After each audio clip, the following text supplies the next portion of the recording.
Whoa, did you really think you gonna hit me? Huh? Bam, bam, bam! Over.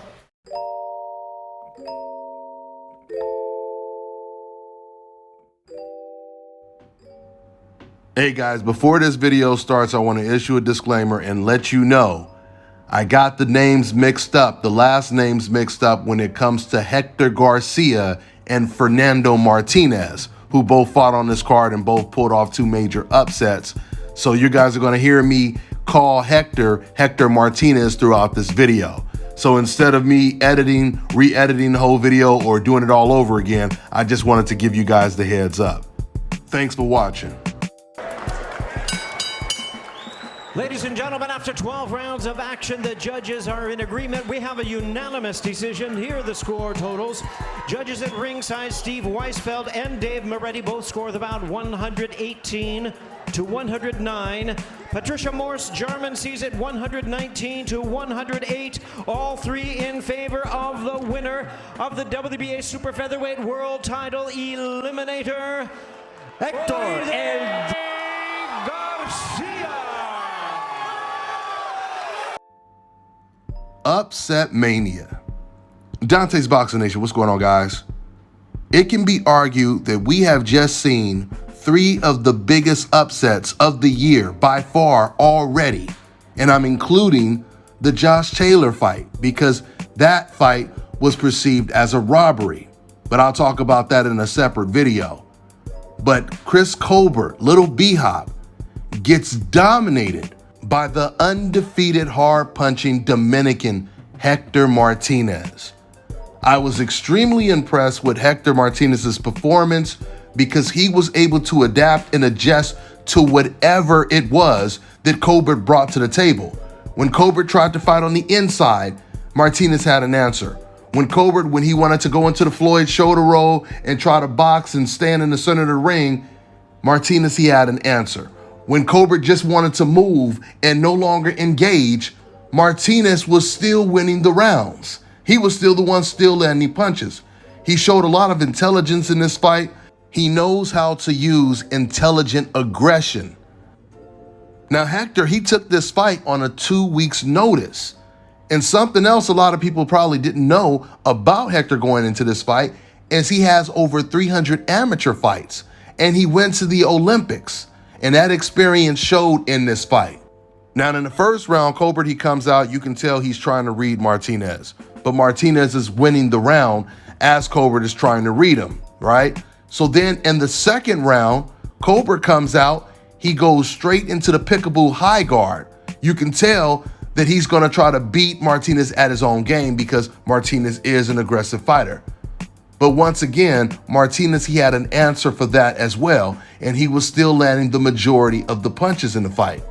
Now, Colbert, he came back pretty strong in the third round, probably won that round. That might have been the only round he won, but he landed some really hard shots, but it did not deter Martinez. In fact, the more aggressive Colbert got, the better Martinez did in this fight. And once again, you could see the experience that Martinez had because he wasn't falling for any dumb tricks that Chris Colbert was trying to set him up for.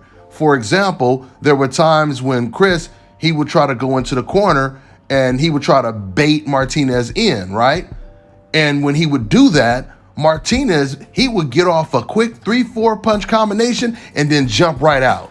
He knew how to approach every single situation in this fight. Not only was Martinez the aggressive boxer, but he was the smarter boxer in there the entire night. So this was a big, big win for Hector Martinez. Matter of fact, this was a big, big win for trainer Ismael Salas. Shout out to Coach Salas, man, because he just pulled off two major upsets back to back when it comes to Yordenis Ugas beating Manny Pacquiao, and now when it comes to Hector Martinez beating up Little B-Hop. And now you have Salas and Yordenis Ugas going up against Errol Spence. So it makes you wonder, is there going to be another upset? There's no doubt about it, guys. We are in the upset era right now. At least when it comes to the last 2 years. I mean, from Mikey Garcia to Teofimo Lopez to, once again, the controversial decision with Josh Taylor. And another great fight, Another great upset that was on this undercard was Fernando Martinez dethroning the long reigning champion Jerwin Akajas. He fights at 115. He's Marcos Maidana's protege. And man, he looked good. It was a really, really good fight. And these are the type of fights that we need to see more often when you have two guys really coming to win. It was a 50-50 fight going in at least. But Martinez, he just completely overwhelmed Akajas. So it was a really, really good fight. But getting back to, and now I can go ahead and correct this man's name, like I told you guys in the disclaimer, getting back to Hector Garcia, him getting this decision was the best news for him. It completely propels his career, and it's completely bad news, obviously, for Lil B-Hop. Where does he go now from here is the question. But you know who this is also really, really good news for? This is good news for Shakur Stevenson, because Shakur Stevenson now has a lot of great opponents in his division at 130. It's no longer just the Oscar Valdez fight.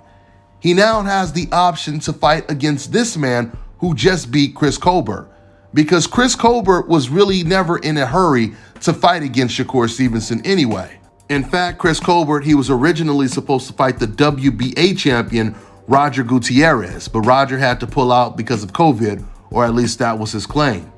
And then Hector Garcia, he shows up as a 2-week replacement opponent. So I like the way the pieces are falling into place right now, because Hector, he's already made it clear that he now wants to fight for that title against Roger Gutierrez. And the winner of that fight is going to most likely unify against the winner of Shakur Stevenson and Oscar Valdez. And then you have one more belt that will be remaining, and that's the IBF champion, Kenichi Agawa from Japan.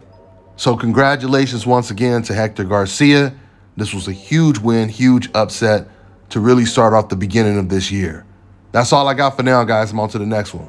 All right, now check this out, guys. If you're looking to repair eczema scars, burns and bruises, dark spots and blemishes, then this right here is the perfect product for you guys. It's called Elo Diki Face and Body Oil. Athletes and top-ranking boxers, they're also using it after training to reduce swelling, inflammation, and to ease the pain. So get yours today. Go to elodiki.com, like them on Facebook, and follow them on Instagram.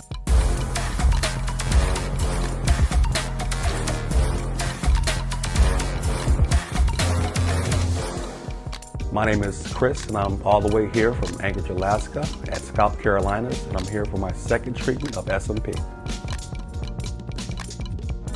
Well, I was sitting at home one day and going over my Facebook page, and they have different, like advertisements popping up, and I saw one for SMP, and I saw some pictures of some guys, a before and after, and I was looking at that, and it caught my attention, so I Googled it. SMP, nothing showed up in my area. So, I did a little more research, and all of a sudden, Scalp Carolinas popped up in the web browser. So I started watching his videos and seeing all the reaction from all the other people. We talked on the phone, we made appointments and everything. I sent him pictures, and he looked at them, and I was like, can you fix this? And, he pretty much said, no problem. My first session, he made me feel extremely comfortable. It was almost like I was talking to family. He started, and during the whole treatment, we talked and, about our families and our life, and, and things that he does and things that I do. And before I know it, the first session was over. When you see someone doing something that they love, as much as I see Enoch Glover love what he does, it shows in his work. I wouldn't point anyone in any other direction but here to North Carolina, Scalp Carolinas, to get this done.